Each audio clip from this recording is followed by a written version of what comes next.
ఈ రోజే డౌన్లోడ్ చేయండి. మీ ఫేవరెట్ షోస్ చూడండి. ఏమైంది? అందరూ ఇలా ఉన్నారు? అందరూ నీ గురించి 1000 కళ్ళతో 1,000,000 ఆశలతో ఎదురు చూస్తున్నట్టు చూస్తున్నారమ్మా. ఎందుకు? నువ్వు పాముతో చిలకతో మాట్లాడడం శౌర్య చూసిందంట, మాతో చెప్పింది.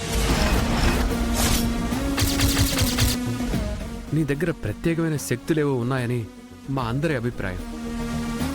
అవునమ్మా, గతంలో అక్షయ్ గురించి మా కులగురువు సిద్ధేశ్వర స్వామి వారు ఏదైతే చెప్పారో నీ దగ్గర అటువంటి మహిమలున్నాయని అనిపిస్తుంది నాకు. అందుకే మేము ఒక నిర్ణయం తీసుకున్నాం. ఏంటి పెద్దవాడు గారు? నీది నా వంటి జాతకమా కాదా అని తెలుసుకుందామనుకుంటున్నాం. దసరా నాడు మాతాశ్రీ వలన కనిపెట్టడం కుదరలేదు. కనిపెట్టగల అవకాశం ఇప్పుడు కుదిరింది. ఎలా కుదురుతుంది? ఆ మాతాశ్రీలాగా మీరు ముగ్గు వేయగలుగుతారా? మంత్రం వేయగలుగుతారా? దివ్య దృష్టితో చూడగలుగుతారా? ఏం చేయగలుగుతారు? అవన్నీ చేయవలసిన అవసరం లేదు. నిన్నిప్పుడు అవని ఇంటికి తీసుకువెళ్తాం. అక్కడ నువ్వు ఒక పని చేయాలి.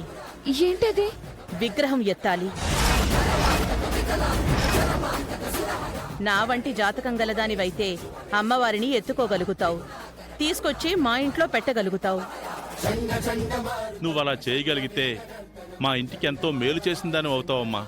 నేనేదో సరదాగా పాముతో చిలకతో మాట్లాడానండి.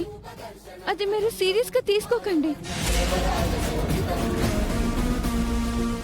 విగ్రహం తీసుకురావడం నా వల్ల కాదండి. మీరు అనవసరంగా ఆశపడకండి. జాతకం కలవని అవనియే ఎన్నోసార్లు విగ్రహం తీసుకురాగలిగింది, ప్రసాదం తయారు చేయగలిగింది. ఒకవేళ నీది నా జాతకం అయితే నీ వలన ఆ కార్యం సిద్ధిస్తుంది. అది కాదు పెద్దవాడు గారు. ఇంక నువ్వేం మాట్లాడకు. ప్రయత్నించడంలో తప్పే ఉంది. ఎందుకు వద్దంటున్నావు? ఇన్ని రోజులు మా ఇంటి మీద పడి తిన్నా కదే, ఆ మాత్రం చేయలేవా? మీ రుణం తీర్చుకుంటాను పెద్దావిడి గారు అంటూ మా అమ్మ దగ్గర అప్పుడప్పుడు అంటుంటావు కదా, తీర్చుకో మరి. అటువంటి అవకాశం కలిగింది కదా. మా వంశానికి నువ్వు ఇటువంటి సేవ చేయడం నీ అదృష్టం అవుతుందమ్మా. నన్ను మీరు ఇబ్బంది పెడుతున్నారు. అనాథవి నువ్వు. నా కుటుంబంలో మనిషిలా చేరదీశాను. ఎవరైనా నిన్ను తిడితే మందలించాను.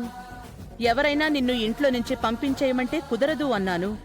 అటువంటిదిప్పుడు నా ఇంటికి సమస్య వచ్చినప్పుడు పరిష్కారం చూపించగల అవకాశం నీ దగ్గర ఉన్నప్పుడు ఎందుకు నిరాకరిస్తున్నావు? వద్దనుకోవడానికి ఏదైనా కారణం ఉంటే చెప్పు మరి. కారణం ఉండదు, కాకరకాయ ఉండదు.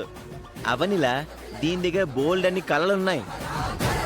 అయినా దీన్ని బతిమలాడుకోవాల్సిన అవసరం మనకి లేదు. దీన్ని ఎత్తుకొని పోదాం, పదండి. ఆగు కృష్ణ.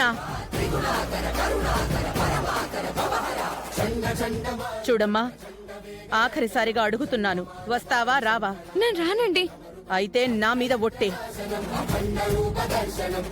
ఇంత మాట అన్నాక రాకుండా ఉండదులే.